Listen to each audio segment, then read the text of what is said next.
Olá, meus queridos, agora a gente vai começar com um novo item do edital. Para qualquer concurso que você vá fazer do SESP, vai ser o primeiro item. Então, no primeiro item vem escrito exatamente assim: compreensão e interpretação de textos, ok? Este é o primeiro item do edital de qualquer prova do SESP.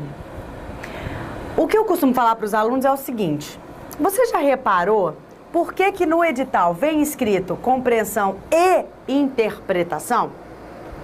Não vem escrito compreensão ou interpretação, vem escrito compreensão e interpretação.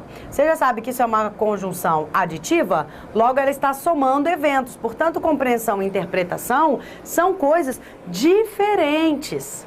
Talvez o aluno erre as questões que ele chama de interpretação textual. Geralmente, para o aluno, tudo faz parte da interpretação textual. Aí o aluno fala, a interpretação de texto é difícil. Eu sempre me dou mal nestas questões. Ouço isso de vários alunos. Mas, na verdade, o equívoco que alguns de vocês cometem, meus queridos, é esse aqui, ó. Compreensão é algo diferente de interpretação. Se você souber que isso é diferente disso, acabou o mistério. Você vai destruir, você vai detonar nas provas. Não só da banca do SESP, isso aqui vale para todas, tá? Porque nas outras bancas também, o aluno acaba errando, ele sempre fica entre duas, né? Muito comum isso. Prova de múltipla escolha é clássica essa dúvida. O aluno fica entre duas questões, fica em dúvida entre duas alternativas, e aí ele marca uma, geralmente ele, por sorte do azar, aí ele marca errada, né? E aí ele fala, pô, eu não sei. Na verdade, o que acontece é que, às vezes, o comando pediu interpretação e o aluno marcou compreensão. Ou então, ocorre o contrário. O comando pediu uma compreensão e o aluno marcou a alternativa da interpretação. Os examinadores, sabendo que esses assuntos são diferentes, esperam que os alunos conheçam essas diferenças. E eles colocam realmente questões para cobrar o que é compreensão e o que é interpretação. Então, esse módulo, ele é extremamente importante porque pode te dar a vaga que você está sonhando. O aluno que consegue ver isso aqui, a gente percebe, sem nenhum preciosismo, sem nenhuma intenção de valorização da aula, valorização da gravação, não é nada disso. É realmente a experiência que me mostra, ao longo desses anos de trabalho, que quando o aluno compreende isso aqui, ele vai muito melhor nas provas. Mas é muito melhor mesmo. Os alunos falam com a gente depois, né? Poxa, acertei quase todas, né? 35, acertei 33 e tal. Então, é bem bacana, um momento importante dessa sua preparação. Sem mais delongas, vamos então ao que é interpretação e ao que é compreensão. Para você ter uma ideia, a teoria deste item tem um slide, que é esse. É tão simples, porém é um tão simples, extremamente desconhecido da maioria. Então, vem comigo. Compreensão e interpretação de texto são coisas diferentes. Quando eu falo em compreensão de texto, olha aí, ó, a expressão-chave, hein, para te tirar do umbral é essa aqui. Está no texto. Então, compreender um texto é entender aquilo que está escrito ali. Olha que bacana. Tá? Questões de compreensão textual vão cobrar de você, candidato, vão cobrar de você o entendimento do que o texto te mostra, daquilo que o texto traz para você. E o que o texto traz para você? As palavras. Então, a resposta não estará além das palavras, depois das palavras ou fora das palavras.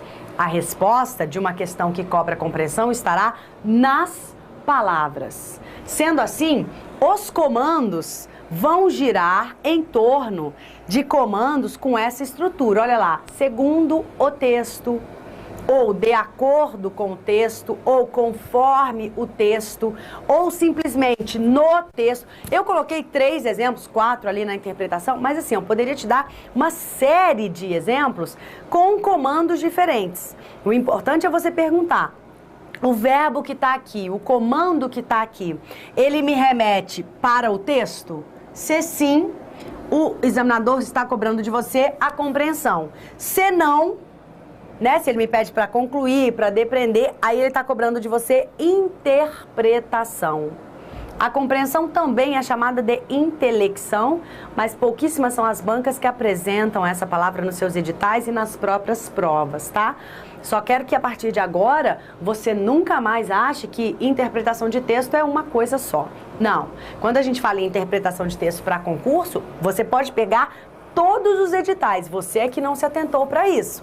Todos os editais trazem escrito da seguinte maneira: compreensão e interpretação de texto. Portanto, a banca quer que você entenda o que está no texto e quer que você tenha a capacidade de ir além do texto. Mas aí, como é que eu vou saber, Rafaela, como raciocinar? Você vai saber como raciocinar obedecendo ao enunciado. Obedecendo ao enunciado. Estará no enunciado a palavra-chave que vai te remeter ou para o texto ou para uma interpretação do texto, ou para além do texto, ou para fora do texto. Então, aqui alguns comandos que fazem parte do perfil da banca do CESP. Nós encontramos muito esses comandos na banca do CESP, tá? E, então, vá se preparando para isso. As provas, agora que você começar a resolver, leve em consideração esse comando. É isso que vai te fazer, é isso que vai guiar o teu raciocínio. Então, alguns exemplos de enunciados estão aqui. Segundo o texto. Segundo o texto é o que está lá no texto, ok? O autor do texto diz que... o autor do texto diz aquilo que ele escreve. Então, está no texto, são as palavras. Posso chamar autor de narrador, tudo a mesma coisa, no sentido de que são estes as pessoas capazes de te dar o texto de escrever, sendo autor ou narrador, ok? Então, nesse sentido, podemos considerá-los como sinônimos, uma vez de serem eles os criadores do texto, nesse sentido. Então, o autor do texto diz que, ou o narrador do texto afirma que, vai completando aí essas palavrinhas que eu estou dizendo, que são, na verdade, uma série de sinônimos, mas que podem te ajudar na hora da prova. O texto informa que, ou simplesmente, o texto diz que. Eu já vi prova com comando assim de compreensão, olha lá, no texto, só isso, no texto. E aí vinham os itens para você julgar. Então, no texto, no texto aqui, ó, no texto, está no texto, questão de compreensão, perdão, questão de compreensão. Se você guiar o teu olhar para isso, acabou o mistério. Acabou aquela coisa de, meu Deus, a interpretação é o fim do mundo. A gente não vai mais falar interpretação, porque você já sabe que interpretação é uma parte do entendimento textual. Existe a outra parte, que é a compreensão. Então, para de jogar tudo no mesmo saco, porque não fazem parte não são a mesma coisa. Ok, galera. Guarda esse material e aí, conforme você for resolvendo as provas, se você tiver contato com outros enunciados, né, que venham escritos de outra maneira, vai completando o seu material. Vai completando o seu material para vocês se familiarizando com isso, ok? Quando eu falo em interpretação, então não é a mesma coisa que compreensão. Olha que bonitinho, ó, são diferentes. Compreensão é diferente de interpretação. Aí, quando eu falo em interpretação, eu estou me referindo àquilo que está além do texto.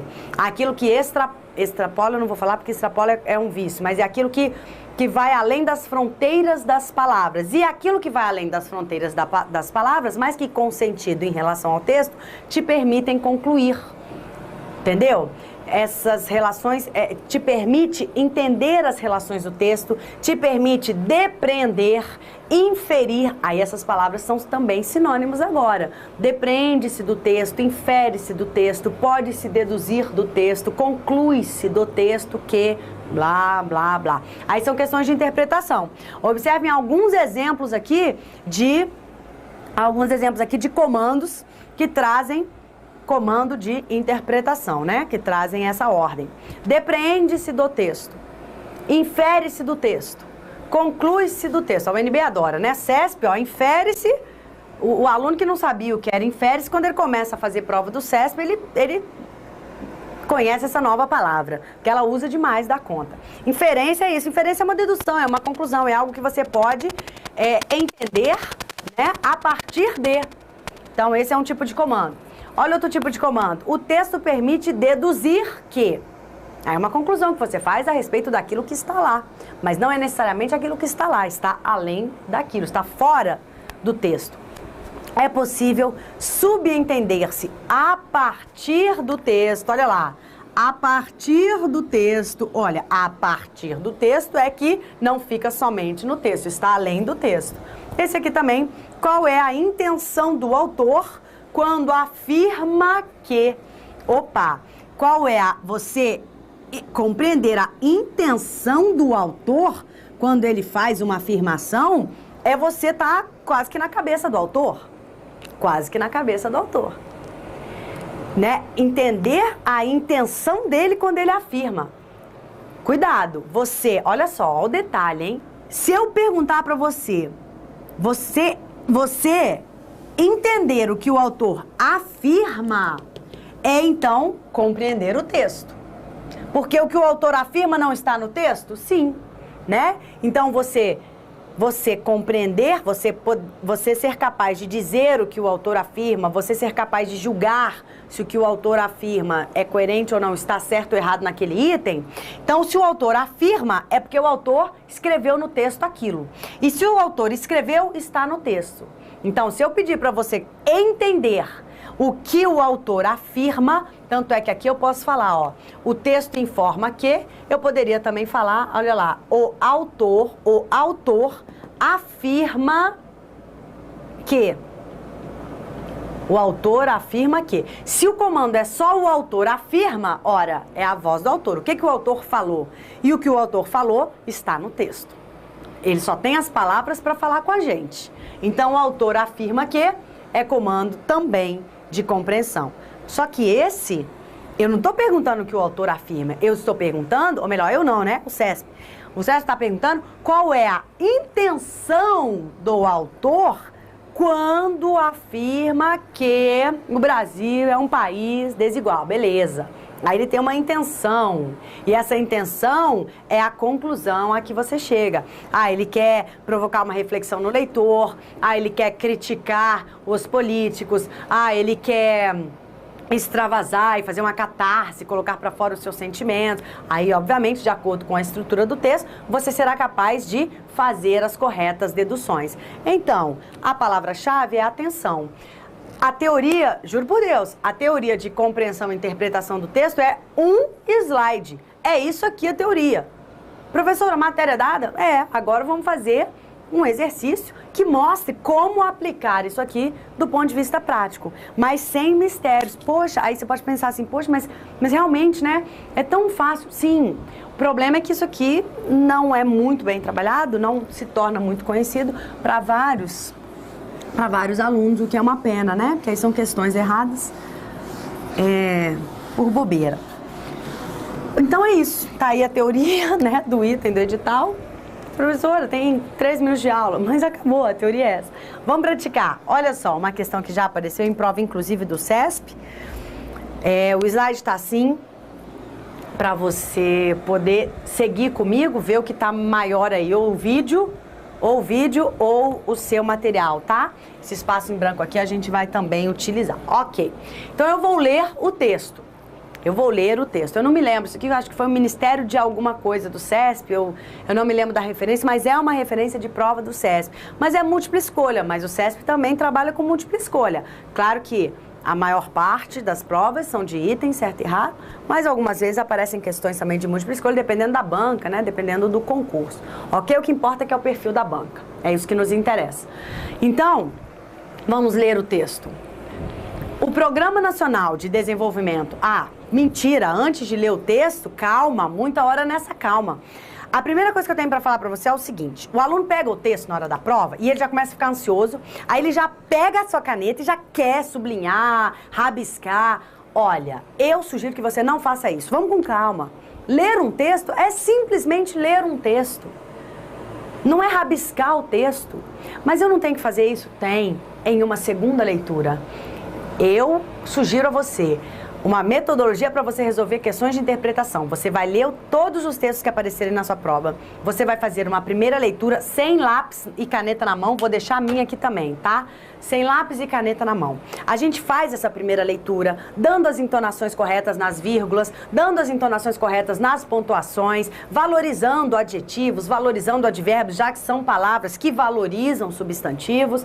Então, a gente faz essa primeira leitura dando uma entonação. Costumo brincar em sala de aula que é como se nós fôssemos repórteres ou ainda apresentadores de um jornal. Então você imagina aí, agora é a Patrícia Poeta, né? Lá no Jornal Nacional, ela não vai dar uma notícia assim, o Programa Nacional de Desenvolvimento dos Recursos Hídricos Proágua Nacional. Claro que não. Ela dá entonações na sua leitura. Eu sugiro que você faça isso. Isso aqui não é brincadeira, isso aqui não é piada, não. Você pode estar achando um pouquinho maluquinho isso que eu tô falando, mas é muito sério, e eu falo pra você com conhecimento de causa. Temos que fazer essa primeira leitura com a consciência do todo. E a consciência do todo, você encarna aí o âncora do Jornal Nacional e fala como se estivesse dando uma notícia para o Brasil. Se quiser, inclusive, falar baixinho quando estiver lendo, tudo bem, pode falar. O importante é, a primeira leitura, o aluno deve entender o geral do texto. O texto está falando sobre o quê? Essa é a primeira leitura. Não adianta você querer riscar texto, quebrar texto, separar períodos, circular conjunções, se você nem sabe do que o texto está falando. Porque essas questões de conjunções, de pronomes, de funções sintáticas, são aquelas questões específicas que acabamos de finalizar um bloco aqui de resolução de questões que mostra exatamente que aquilo é uma parte do texto. Agora, lógico que junto àqueles itens também aparecem itens que pedem para vocês julgarem as ideias do texto e pedem para vocês concluírem, deduzirem a partir das ideias do texto. Então, vamos sempre fazer duas leituras. A partir de agora, quando você estiver fazendo os seus simulados, quando você estiver fazendo as suas resoluções de prova, simule a situação da prova. Faça uma primeira leitura sem papel, mentira, né? Sem caneta, sem lapiseira, sem nada nas suas mãos, dando a entonação com o seguinte objetivo que você vai ter na sua mente. Ao final desta primeira leitura, eu devo ser capaz de dizer sobre o que o texto está falando. E dizer sobre o que o texto fala é entender o aspecto geral do texto, o aspecto macro. Ah, este texto está falando das desigualdades sociais na região, entre as regiões norte e sudeste do Brasil, do país, tá bom? Ai, que coisa feia. Do país. Tudo bem, galera? Então, vamos fazer a nossa primeira leitura. A partir da segunda, aí sim, nós começamos a separar as partes, a hierarquizar partes. Essa parte é mais importante, essa parte é menos importante. Por que que ela é mais importante? Não é fruto do seu pensamento aí, divagante. Não é nada disso, tá bom? Então, vamos fazer essa primeira leitura. Confia em mim, vamos combinar. Estou aqui para te ajudar. Você vai passar na sua prova de delegado, de agente, de analista. Então, vamos confiar, ok?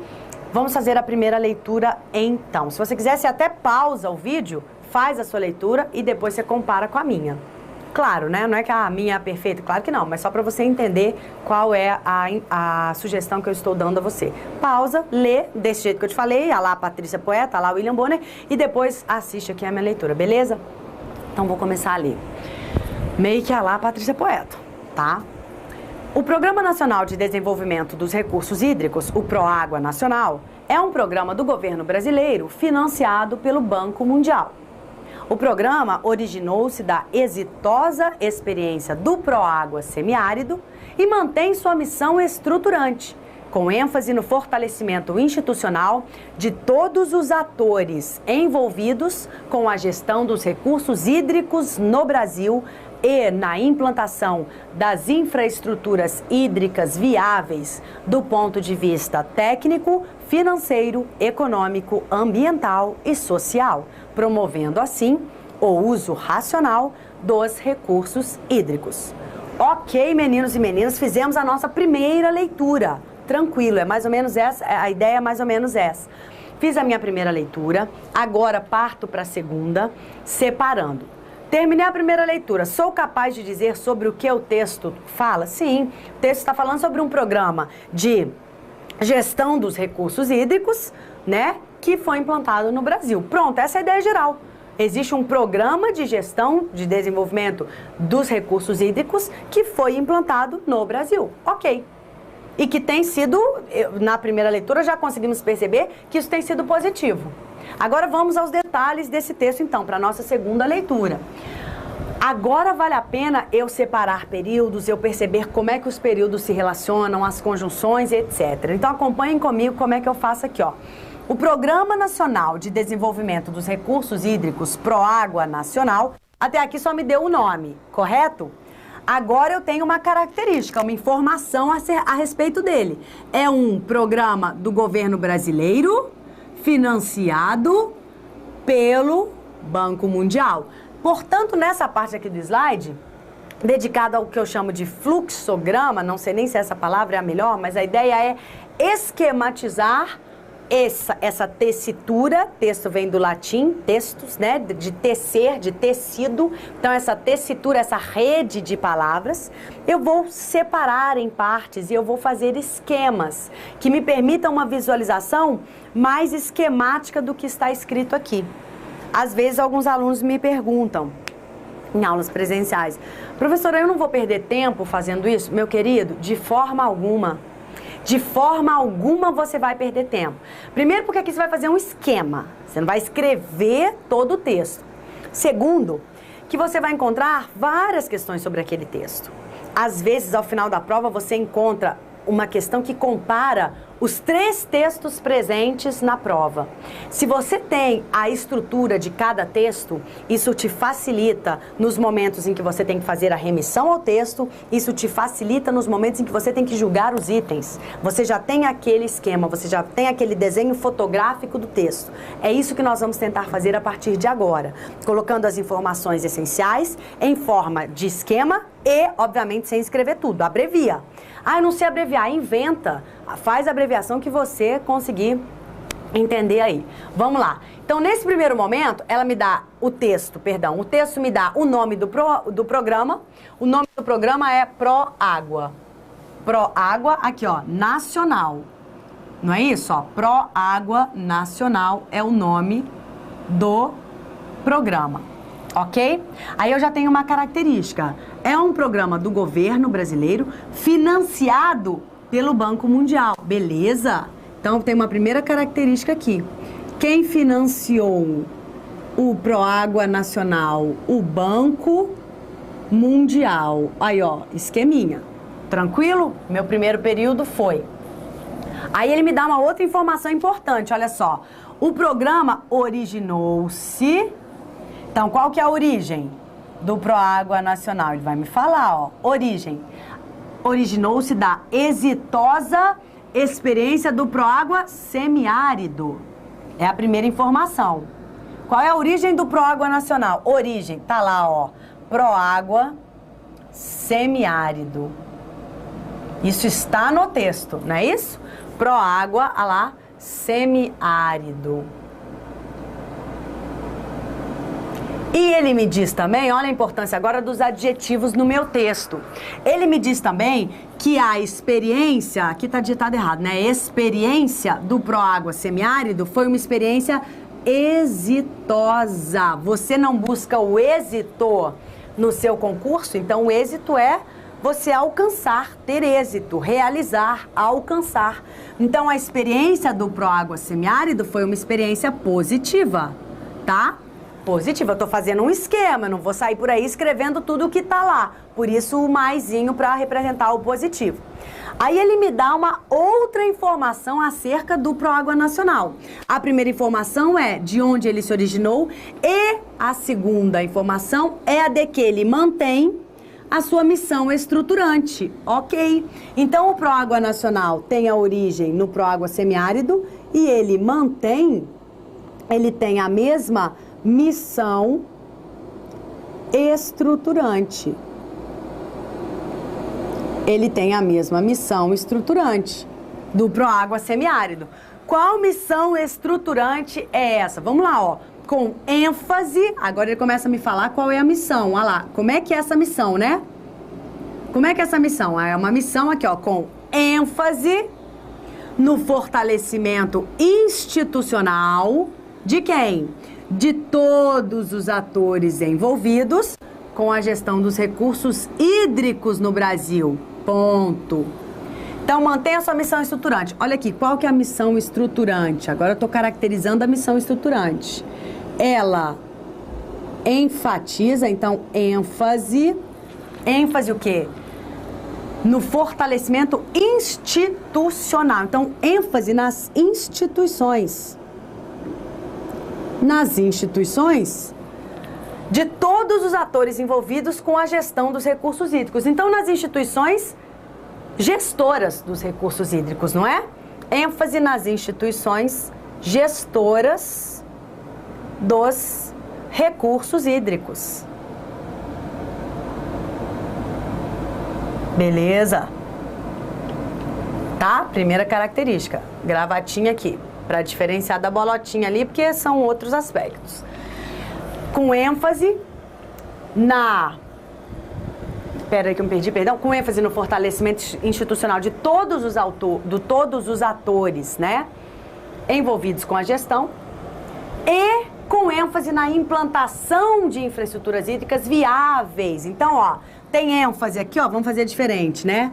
A ênfase, a missão estruturante é a ênfase no quê? Nas instituições gestoras dos recursos hídricos, tá? E com ênfase também, tá aqui, ó, na implantação de infraestrutura hídrica viável, tá? Então, na implantação, posso abreviar, como ficar melhor, inventa a sua abreviação, de infraestruturas, olha lá, abreviei, criei, inventei, não tem problema. Isso aqui é seu, é personalíssimo, tá? Infraestruturas viáveis, de qual ponto de vista? De todos esses, olha lá, técnico, financeiro, econômico, ambiental e social. Abrevio tudo isso com a inicial, implantação de infraestruturas viáveis do ponto de vista, olha lá, técnico, financeiro, econômico, ambiental e social. Pronto, do ponto de vista técnico, financeiro, econômico, ambiental e social. Ok? Promovendo assim, olha a conclusão desse programa, o uso racional dos recursos hídricos. Então, qual é a conclusão?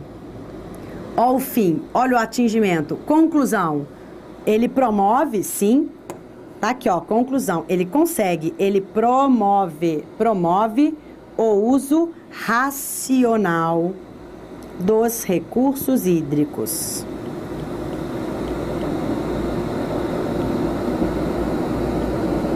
Pronto, galera. Isso aí você leva numa boa. Você leva 2 minutos. O texto aqui é pequenininho também, né? Isso aí você leva 2 minutos para fazer. 2 minutos para fazer. Aí a gente vai resolver a questão. Assinale a opção correta em relação ao texto. Bom, primeiro que a banca já grifou correta. Então, né? Atenção a esses negritos, a esses grifos aí que a própria banca faz para ajudar o candidato. E aí sim tem o caminho das pedras que vai me dizer se isso é compreensão ou se isso é interpretação. Olha lá, galera.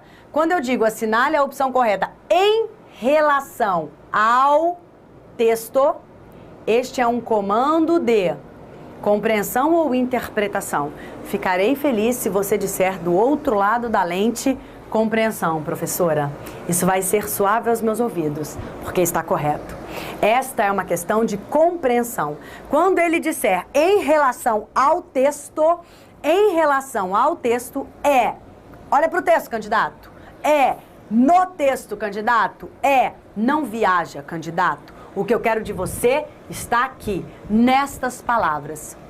Então, em relação ao texto, coloca aí, questão de compreensão. E a compreensão está no texto ou está além do texto? A compreensão está no texto. Então vamos analisar a letra A. O Proágua semiárido é um dos subprojetos derivados do Proágua Nacional. É só você olhar para o seu esquema. Olha aqui, no seu esquema já está a resposta, ó. O Proágua Nacional originou-se do semiárido. Então, o semiárido deu origem ao Proágua Nacional. A letra A está dizendo que o Proágua semiárido é um subprojeto derivado. Mentira! O Proágua semiárido não derivou, ele originou. Ele não derivou do nacional, ele originou o nacional. É o contrário, então não é a letra A. É exatamente o contrário. Foi o Proágua Nacional, que é um dos subprodutos derivados do Proágua semiárido. Então, ele teria que inverter isso aqui. Se você tem o esquema, você faz isso em 5 segundos. 5 segundos de prova. Se você não tem o esquema, pronto, pode voltar e começar a ler aí tudo de novo. pode voltar e começar a ler aí tudo de novo. Você sabe que o CESP não trabalha com textos tão pequenos assim, né? Temos textos maiores. E aí você vai ficar lendo, lendo, e lendo, e lendo, e lendo. Confia em mim, faz o fluxograma que vale a pena. Letra B, o governo brasileiro vem se mostrando atuante na implementação de políticas públicas que promovam o desenvolvimento nacional. Meninos e meninas, o governo brasileiro vem se mostrando atuante, olha isso, vem se mostrando atuante na implementação de políticas públicas que promovam o desenvolvimento nacional. Isso aqui é verdade? Aí você pode falar, sim, né? Ah, sim, tá meio em dúvida aí, correto. Aí é o que eu falei pra você. O que tá na letra B não é um absurdo. O que tá na letra A tá óbvio que é um absurdo. Ele trocou ali, né? O que tá na letra B não é um absurdo, não. Como é o teu julgamento, então? Como é o teu raciocínio? Da seguinte maneira, volta pro comando. O comando pediu algo que esteja no texto. No texto. Aí eu te pergunto, no texto, temos informações a respeito de políticas que promovam o desenvolvimento nacional? Não, meus queridos, não temos essa informação no texto. O que nós temos no texto são informações acerca de um programa sobre gestão de recursos hídricos. Professora, mas se o governo investe, se o governo promove a gestão eficiente de recursos hídricos, automaticamente ele está promovendo o desenvolvimento nacional? Sim. Só que a palavrinha automaticamente leva o nosso raciocínio para algo que está além do texto e não no texto. Além do texto. Isto é uma inferência lógica e muito lógica que nós podemos fazer. Mas é uma inferência. O comando pediu inferência? Não pediu inferência. Então a letra B é um absurdo? Claro que não. Mas é gabarito? Também não é gabarito. Porque o gabarito tem que estar no texto. Por isso que o aluno fica em dúvida entre duas. Ele sempre vai ficar em dúvida entre uma de interpretação e uma de compreensão. Ou no julgamento do item, que a gente vai fazer também, ele vai ficar em dúvida, pô, mas isso aqui faz sentido, tudo bem, olha para o enunciado. O enunciado pediu o que está no texto, então não é só fazer sentido, tem que estar lá no texto. Isso aqui faz sentido? Todo o sentido do mundo. Está no texto? Não, então acabou, não é gabarito da questão. Tranquilo? Letra C. A ênfase no fortalecimento institucional de todos os atores envolvidos com a gestão de recursos hídricos é, olha a palavra, né, os adjetivos aí, exclusiva do Proágua Semiárido? Queridos, claro que não. Por quê? Porque esta característica é uma característica da missão estruturante, está aqui, ó, da missão estruturante de quem? Do Proágua Semiárido, né? Que deu origem ao Proágua Nacional. Então, claro que não é exclusiva do semiárido. No Nacional ele está presente. Por quê? Porque o Nacional mantém a missão estruturante do semiárido. Portanto, o item C está incorreto, porque não é exclusiva. A palavra torna o item incorreto. Letra D. Tanto o Proágua Semiárido como o Proágua Nacional promovem, olha lá, o uso racional dos recursos hídricos. Faz sentido isso? Sim. E está no texto? Sim. Gabarito, letra D de dado. Olha a diferença, vamos comparar essas duas, olha lá. Promovam, olha a letra B, promovam o desenvolvimento nacional. E o desenvolvimento nacional está no texto? O que está no texto? Olha lá, uso racional de recursos hídricos. A questão foi fácil, porque geralmente eles colocam sinônimos. Dessa vez nem sinônimos eles colocaram exatamente a expressão que está no texto. Ctrl C, Ctrl V na hora de elaborar. Então, está no texto a promoção racional dos recursos hídricos. Tranquilo? Não está no texto. Isto é uma inferência, isto é uma compreensão, tá? Isto é interpretação de texto, isto é compreensão. O que o comando pediu? Compreensão, por isso que o gabarito é a letrinha D. Só para a gente finalizar o gabarito, letra E, a expressão sua missão estruturante refere-se a Banco Mundial. Basta voltar aqui, ó. Basta voltar aqui. O programa originou-se da exitosa experiência do Proágua Semiárido e mantém sua missão estruturante. A missão estruturante faz referência ao Proágua Semiárido e não ao Banco Mundial. Tudo bem, galera? Nós vamos encerrar a nossa gravação aqui, já passamos dos 30 minutos. E sempre lembrando a você, né? Fica essa dica aí, para que você, a partir de agora, ao trabalhar as questões de compreensão e interpretação de texto, faça dessa maneira. Primeiro, fazendo um fluxograma, não é perda de tempo, pelo contrário, isso vai te embasar na hora dos julgamentos. E segundo, diferenciando o que é compreensão daquilo que é interpretação. Aí é só uma questão de olhar para o enunciado. E acabaram as suas dúvidas, acabaram os erros bobos. Se for pra gente errar, vamos errar com coisa que é muito difícil, com coisa que é séria, com coisa que quase nunca aparece, né? Mas esses bobos, assim, que já são carteirinha não, como é que chama? Carta marcada no baralho, né? Figurinha carimbada, com esses não vamos errar. Tudo bem? Vamos encerrar a nossa gravação e em um próximo momento a gente continua. Mas teoria e prática acabou, tá? Compreensão e interpretação de texto é isso. Agora é com você aí baixar várias provas e fazer o máximo de exercícios que você conseguir, ok? Então um abraço, até a nossa próxima gravação.